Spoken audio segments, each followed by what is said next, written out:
हरि ओम। स्वस्ति श्री गणेशाय नमः। स्वस्ति श्री राधा कृष्ण चरण कमलेभ्यो नमः। स्वस्ति श्री गुरु चरण कमलेभ्यो नमः। स्वस्ति श्री मातृपितृ चरण कमलेभ्यो नमः। लंबोदरं परम सुंदरमेकदन्तं रक्तांबरं त्रिनयनं परमं पवित्रम्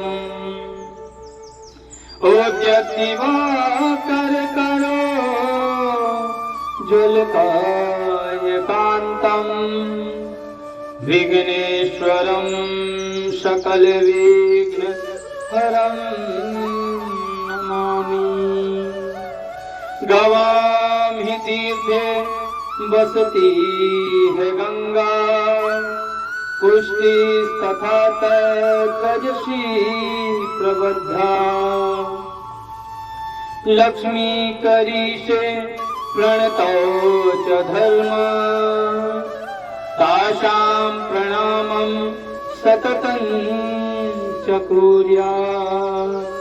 नारायणं नमस्कृत्य नरं चैव नरोत्तमं देवीं सरस्वतीं व्यासं ततो जयमुदीरये। गुरुर्ब्रह्मा गुरुर्विष्णु गुरुर्देवो महेश्वरः गुरु साक्षात् परब्रह्म तस्मै श्री गुरुवे नमः। अखण्डमण्डलाकारं व्याप्तं येन चराचरं तत्पदं दर्शितं येन तस्मै श्री गुरुवे नमः। ध्यानमूलं गुरुमूर्ति पूजामूलं गुरुपदं मन्त्रमूलं गुरुवाक्यं मोक्षमूलं गुरुकृपः। लोकाभिरामं रणरङ्गधीरं राजीवनेत्रं रघुवंशनाथं कारुण्यरूपं करुणाकरन्तं श्रीरामचन्द्रं शरणं प्रपद्ये। माता रामो मत्पिता रामचन्द्रः स्वामी रामो मत्सखा रामचन्द्रः। सर्वेष्वं मे रामचन्द्रो दयालु नान्यं जाने नैव जाने न जाने। वंशी विभूषित कर नवनीरदाभा पीतांबरा दरुणबिंब फलाधरोष्ठा। पूर्णेन्दु सुंदर मुखा दरविंद नेत्रा कृष्णात् परं किमपि तत्त्वमहं न जाने। जय जय श्री राधा रमण जय जय नवल किशोर जय गोपी चित चोर प्रभु जय जय माखन चोर। श्री राधे मेरी स्वामिनी मैं राधे जी को दास। जन्म जन्म मुहि दीजियो अपने चरणन में वास।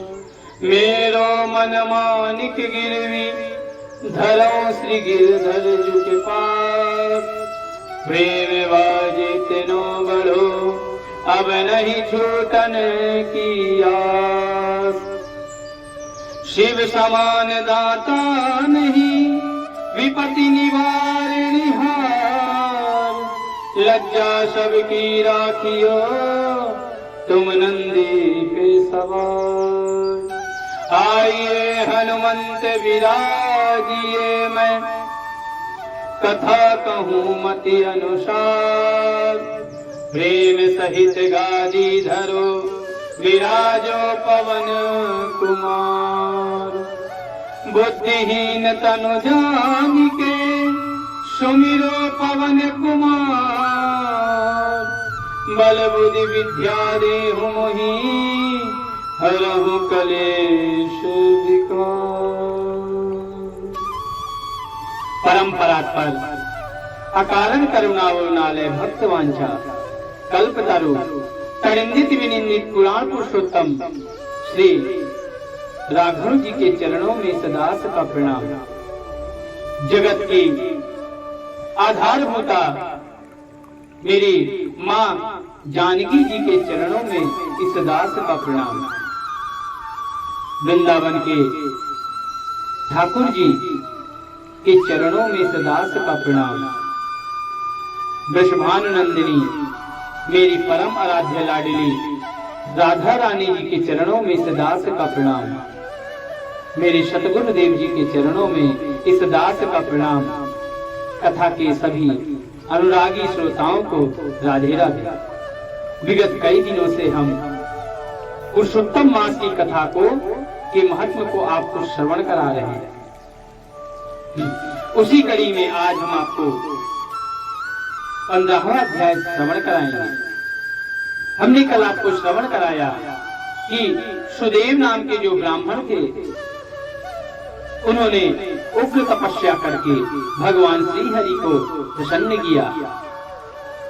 उसके तप से प्रसन्न होकर भगवान गरुड़ पर आरूढ़ होकर चतुर्भुज रूप धारण कर सुदेव नामक ब्राह्मण से को दर्शन देने उपस्थित हो गए। अब हम उसके आगे कथा आज आपको श्रवण कराएंगे। अथ पंचदशो अध्याय श्री नारायण उवाच ततः तुच्छवातं देवं श्रीकृष्णं भक्तवत्सलं बद्ध्याञ्जलिपुटो भूत्वा सुदेव गदकाक्षदौरम् नमस्ते देव देवेश त्रैलोक्य भयदा प्रभो सर्वेश्वर नमस्तुतो त्वमहं शरणं गतः पाहि मां परेशान शरणागतवत्सल जगद्वन्नमस्तुतो प्रपन्न भयभञ्जन जय स्वरूप जयदं जयेशं जय कारणं विद्याधारं विश्वसंस्थं विश्वकारण कारणं विश्वरक्षकं दिव्यं विश्वग्नं विश्वपञ्जरं फलबीजं फलाधारं फलमूलं फलप्रदं तेजस्वरूपं तेजोदं सर्वतेजस्विनाम्बरं कृष्ण विष्णु वासुदेवं वंदेहं दीनवत्सलम्। श्री नारायण ऋषि नारद मुनि से कहते हैं कि हे नारद मुनि, वसुदेव नाम के सुदेव नाम का जो ब्राह्मण थे वह हाथ जोड़कर भगवान को देखकर गदगद स्वर में भक्तवत्सल श्री कृष्ण देव की स्तुति करने लगे। ब्राह्मण देवता कहते हैं कि हे देव, हे देवेश, हे त्रैलोक्य को अभय देने वाले प्रभु, आपको मेरा नमस्कार है। हे सर्वेश्वर, आपकी मैं वंदना करता हूँ। मैं आपकी शरण में आया हूँ। हे परमेशान, हे शरणागत वत्सल, आप मेरी रक्षा करो। आप जय के स्वरूप हो, जय को देने वाले हो, जय के स्वामी हो, जय के कारण हो, विश्व के आधार हो, विश्व के एक रक्षक हो, दिव्य हो, विश्व के स्थान हो, फलों के बीज हो, फलों के आधार हो, विश्व में स्थित हो, विश्व के कारण के भी कारण आप ही हो। हे प्रभु, फलों के मूल हो, फलों को देने वाले आप ही हो, तेज स्वरूप हो, तेज के दाता आप ही हो, सब तेजस्वियों में आप श्रेष्ठ हो।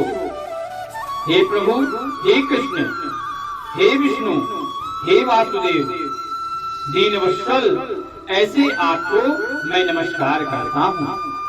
हे जगत प्रभु, आपकी स्तुति करने में ब्रह्मा आदि देवता भी समर्थ नहीं है। हे जनार्दन, मैं तो अल्प बुद्धि वाला मंद मनुष्य हूँ, इस तरह स्तुति करने में सामर्थ्य हो सकता हूँ। अत्यंत दुखी दीन अपने भक्तों की आप कैसे त्याग कर सकते हो? हे प्रभु, क्या आज संसार में वह आपकी लोक बंधुता नष्ट हो गई है? वाल्मीकि ऋषि कहते हैं, वाल्मीकि उवाच इद्यविष्टयं भूमान् द्विजस्तस्थो हरे पुरः तत्कर्मं हरिर्वाक्यं मुवाच त्वनः।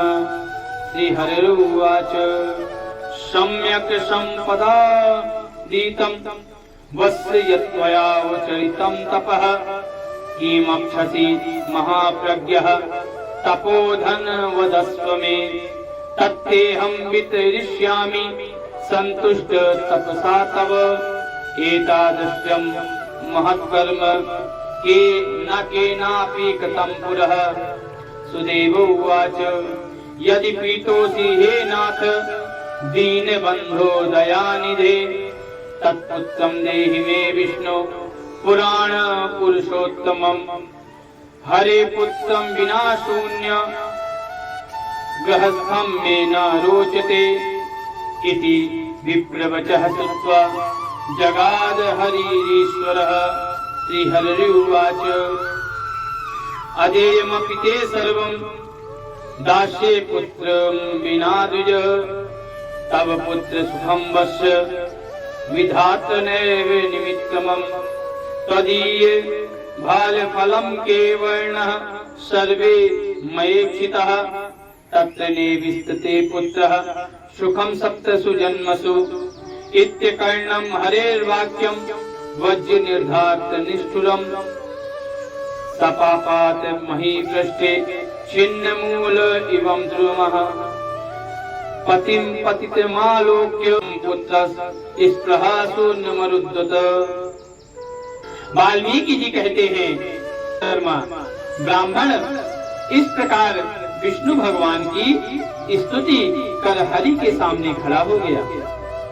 भगवान श्री हरि उसके वचन सुनकर मेघ के समान गंभीर वचन से बोले कि हे वत्स, तुमने जो तप किया वह बहुत अच्छी तरह से किया है। हे महाप्रज्ञा, हे तपोधन, क्या चाहते हो सो मुझसे कहो, मैं तुम्हारे तप से प्रसन्न हो उस वर को तुम्हारे लिए अवश्य दूंगा, क्योंकि आज से पहले ऐसा बड़ा भारी कर्म किसी ने भी नहीं किया। सुदेव शर्मा बोले, हे नाथ, हे दीनबंधो, हे दयानिधे, यदि आप प्रसन्न हैं तो हे विष्णु, हे पुराण पुरुषोत्तम, कृपा करके मेरे लिए सत्पुत्र दीजिए। हे प्रभु, पुत्र के बिना सोना यह गृहस्थ आश्रम धर्म मुझको प्रिय नहीं लगता। इस प्रकार हरि भगवान सुदेव शर्मा ब्राह्मण के वचन को सुनकर बोले कि हे द्विज, पुत्र को छोड़कर बाकी जो न देने योग्य है उनको भी मैं तुम्हारे लिए अवश्य दूंगा, क्योंकि ब्रह्मा ने तुम्हारे लिए पुत्र का सुख नहीं लिखा है। मैंने तुम्हारे भाल देश में होने वाले समस्त अक्षरों को देखा, उसमें 7 जन्म तक तुमको पुत्र सुख नहीं है। इस प्रकार वज्र प्रहार के समान निष्ठुर भगवान श्री हरि के वचन को सुनकर जल के कट जाने से जैसे वृक्ष गिर जाता है, सुदेव शर्मा ब्राह्मण पृथ्वी तल पर उसी प्रकार गिर पड़ा। पति को गिरे हुए देखकर गौतमी स्त्री अत्यंत दुखित हुई और पुत्र की अभिलाषा से वंचित अपने स्वामी को देखते हुए रुदन करने लगी। बाद में धैर्य का आश्रय लेकर गौतमी स्त्री गिरे हुए पति से कहने लगी कि हे नाथ, उठिए उठिए, क्या मेरे वचन का स्मरण नहीं करते हो? ब्रह्मा ने भाल देश में जो सुख दुख लिखा है हमें वही मिलता है। समय से पहले और भाग्य से ज्यादा किसी को कुछ नहीं मिलता। रमानाथ क्या करेंगे? मनुष्य तो अपने किए कर्मों के फलों को भोगता है। हम जैसा कर्म करते हैं हमें उसी का फल प्राप्त होता है। हमने अच्छा कर्म किया तो अगले जन्म में हमें अच्छे फल मिलेंगे, और हमने इस जन्म में अपनी सद्गति खराब कर ली तो अगले जन्म में भी हमारा भाग्य उसी प्रकार हो जाएगा। अभागे पुरुष का उद्योग मरणासन पुरुष को औषध देने के समान निष्फल है। जिसका भाग्य उल्टा है उसका किया हुआ सब उद्योग भी व्यर्थ होता है। क्रतुदान तपः सत्य व्रतेभ्यो हरिसेवनम श्रेष्ठम सर्वेषु वेदेषु ततो दैवावलंबनम तस्मात् सर्वत्र विश्वासम विहायोष्ठित भूसुरः दैवमेवावलम्बस्यासु हरिणाम किं प्रयोजनम इत्याकर्णम वचः तस्य शिवक्रोश समन्वितः वैनतेयो तदद्विष्णु क्षोभ सज्जात वेपथु गरणौवाच शोक सागर सन्मग्नाम ब्राह्मणी विक्षय मे हरे तथैव ब्राह्मण नेत्रगल वपुपकुल कुलाकुलम दीनबंधो दीन दया सिंधो भक्तानाम भयंकरम भक्त दुख सहिष्णुस्तु दयाते का गता प्रभो अहो ब्रह्मण देवस्त्वं त्वर्धम का गतोऽधुनः तदक्तस्य चतुर्धापि मुक्तः करतले स्थितः। समस्त वेदों में यज्ञ दान तप सत्य और व्रत आदि की अपेक्षा श्रीहरि का सेवन श्रेष्ठ कहा गया है, परंतु उसके भी भाग्य फल श्रेष्ठ हैं। इसलिए हे भुसुर सर्वत्र से विश्वास को हटाकर उठिए और शीघ्र दैव का ही आश्रय लीजिए, क्योंकि जो भगवान की शरण में पहुंच जाता है उसके सारे दुख कष्ट भगवान तत्क्षण नष्ट कर देते हैं। इसमें हरि का क्या काम है? इस प्रकार उस गौतमी के अत्यंत शोक से युक्त वचन को सुनकर दुख से कांपते हुए गरुड़ जी विष्णु भगवान से कहने लगे कि हे भगवान, शोक रूपी समुद्र में डूबी हुई ब्राह्मणी को उसी तरह नेत्र से गिरते हुए अश्रुधारा से व्याकुल ब्राह्मण को देखकर हे दीन बंधु, हे दया सिंधु, हे भक्तों के लिए अभय देने वाले प्रभु, भक्तों के दुख को नहीं सहन न करने वाले, आपकी आज वह दया कहाँ चली गई? हे भगवान, आप तो करुणा के सागर हैं। जो आपकी शरण में आ जाता है उसे आप कभी नहीं छोड़ते, और वह दुख तो उसके पास कभी भटकता ही नहीं है। फिर आज आपकी वह करुणा कहाँ चली गई? अहो, आप वेद और ब्राह्मण की रक्षा के लिए साक्षात विष्णु हो। आपने अपने वचन में कहा है कि जब जब होए धर्म की हानि बाढ़े असुर अधम अभिमानी, और विप्रधेनु सुर संत हित लीन मनुज अवतार। आप तो ब्राह्मणों की रक्षा के लिए कई बार अवतरित हो चुके हैं, फिर आज आपकी वह करुणा, आपका वह वचन कैसे निष्फल हो रहा है? हे विष्णु, हे प्रभु, इस समय आपका धर्म कहाँ गया? आपने भक्त को देने के लिए 4 प्रकार की भक्ति आपके हाथ में स्थित कही गई है।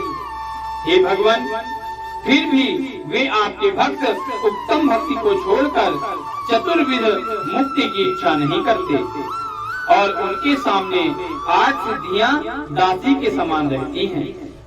त्वदानध महान्येव सर्वत्र विश्रुतमा तर्हि विप्रश्च पुत्रेच्छा पूर्णेकाः परिश्रमः गर्जं पर्यतः पुंसो हृदकुशोकः परिश्रमः अतः परं न केनापि सेव्यते ते पदाम्बुजम् यद दृष्टगतं पुंसस् तत्तेव भविता ध्रुवम् इति लोके प्रजा जाता त्वभक्तिर्विलया गता कर्तुं न कर्तुं समर्थ तव सर्वर्थ विशुद्धम तद्देवाद्य गतं नाथ सचेदस्मै सुतं प्रदः अतस्त्वं सर्वथा देहि पुत्रमेकं द्विजन्मे सुदामा त्वं समाराध्य लेभे वैभवमुत्तमम् सन्दीपिनी निमित्तं पुत्रं कृषया तव इति ते शरणं प्राप्तो दंपति पुत्र लालसौ। आपकी आराधना का महत्व सब जगत जानता है। तब इस ब्राह्मण एक पुत्र की वांछ को पूर्ण करने में आपको क्या परिश्रम है। हाथी दान करने वाले पुरुष की अंकुश दान करने में क्या परिश्रम हो सकता है। जिन्होंने बड़े बड़े विपदाओं को हल लिया उसके लिए छोटी विपदा क्या है। आज कोई भी आपके चरण कमल की सेवन नहीं करेगा। जो पुरुष के भाग्य में होता है वही निश्चित रूप से उसे प्राप्त होता है। इस प्रकार इस बात की प्रथा आज से संसार में चल पड़ेगी और आपकी भक्ति रसातल में चली जाएगी। अर्थात आज के बाद आपको कोई नहीं पूजेगा। क्यों? क्योंकि जब सब भाग्य के भरोसे ही बैठ जाएंगे तो पूजा पाठ सब त्याग देंगे। फिर कौन कहेगा कि भगवान भाग्य को बदल सकता है। अतः अर्थात आपकी पूजा भक्ति सब लुप्त हो जाएगी। हे भगवान, आप करने तथा न करने में स्वतंत्र हैं। यह आपका सामर्थ्य सर्वत्र विख्यात है। आज वह सामर्थ्य इस ब्राह्मण को पुत्र प्रदान करने से नष्ट हो जाएगा क्या? इसलिए आप इस ब्राह्मण के लिए अवश्य एक पुत्र प्रदान कीजिए। हे भगवान, यह दीनहीन आपकी शरण में आया। सुदामा ब्राह्मण ने आपकी आराधना कर उत्तम वैभव को प्राप्त कर लिया। जब आप सुदामा जैसे निर्धन व्यक्ति को धनवान बना सकते हैं और आपकी कृपा से संदीपनी गुरु के ने मित्र पुत्र को प्राप्त कर लिया। इन कारणों से पुत्र की लालसा करने वाले ये दोनों स्त्री पुरुष भी आपकी शरण में आए हैं। श्री नारायण बोले कि हे नारद जी, इस प्रकार भगवान विष्णु अमृत के समान गरुड़ के वचन को सुनकर गरुड़ जी से कहने लगे कि हे पक्षीराज, इस ब्राह्मण की अभिलाषित एक पुत्र मैं शीघ्र ही से दूंगा। भगवान के इस प्रकार के वचन को सुनकर गरुड़ जी अत्यंत प्रसन्नचित्त होकर उस पृथ्वी के देवता दुखित ब्राह्मण के लिए अनुरूप सुंदर पुत्र के लिए भगवान को धन्यवाद करने लगे और कहने लगे कि हे भगवान, आपने जो मन में आपने जो मुझसे अभी वचन कहे हैं उसे आप अवश्य पूर्ण कीजिए। इतिसी बृहन्नारदीय पुराणे पुरुषोत्तम मास महात्म्ये जलबंधोपाख्यान श्री नारायण नारद संवादे सुदेव वर प्रदान नाम 15 अध्यायः। यहाँ पर गरुड़ जी के बार बार निवेदन करने पर और भगवान की आराधना करने पर भगवान प्रसन्न हो गए। भगवान ना तो सुख वैभव से प्रसन्न होते हैं, न धन धान से प्रसन्न होते हैं। भगवान तो अपने भक्तों की भक्ति से अति शीघ्र प्रसन्न हो जाते हैं और प्रसन्न होने पर उन्हें वैभव आदि प्रदान करते हैं। भगवान की शरण में आया हुआ कभी खाली हाथ नहीं जाता, किंतु भगवान में श्रद्धा रखनी पड़ती है। जो सच्चे मन से भगवान की आराधना करता है, भगवान पे दृढ़ विश्वास रखता है, भगवान उसके सभी कष्टों को तत्क्षण हर लेते हैं। भगवान पहले कष्ट इसलिए देते हैं ताकि भगवान ये परीक्षा लेते हैं कि ये मेरा सच्चा भक्त है या नहीं। और जब भक्त अपनी भक्ति की परीक्षा में उत्तीर्ण हो जाता है तो भगवान उसे मन चाहा वरदान देकर उसे सुख वैभव आदि से परिपूर्ण करते हैं। आज की कथा हम यहीं पर भगवान के चरणों में विश्राम करते हैं। कल 16वें अध्याय की कथा हम आपको श्रवण कराएंगे। जब तक के लिए जय जय श्री राधे श्याम, बोलिए वृंदावन बिहारी लाल की जय, राधा रानी सरकार की जय, शंकर भगवान की जय, माता पार्वती की जय, हनुमंत लाल की जय। जय जय श्री राधे, जय जय श्री राधे, जय जय श्री राधे श्याम। नमः पार्वती पतये, हर हर महादेव शंभो।